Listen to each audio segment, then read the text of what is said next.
আলিহি ওয়াসাল্লিম তাসলিমা।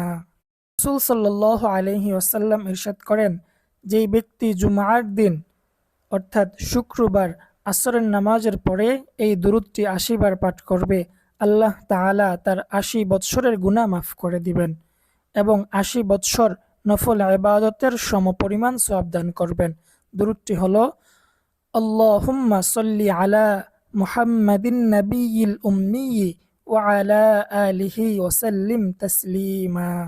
রাসূল সাল্লাল্লাহু আলাইহি ওয়াসাল্লাম ইরশাদ করেন, যেই ব্যক্তি জুমার দিন অর্থাৎ শুক্রবার আসরের নামাজের পরে এই দুরূদটি ৮০ বার পাঠ করবে, আল্লাহ তাআলা তার ৮০ বৎসরের গুনাহ মাফ করে দিবেন এবং ৮০ বৎসর নফল ইবাদতের সমপরিমাণ সওয়াব দান করবেন।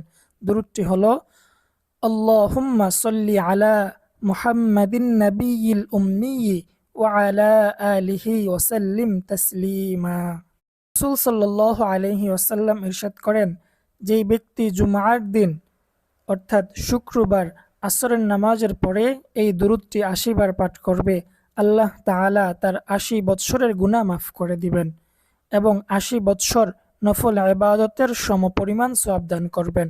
দুরূদটি হলো, আল্লাহ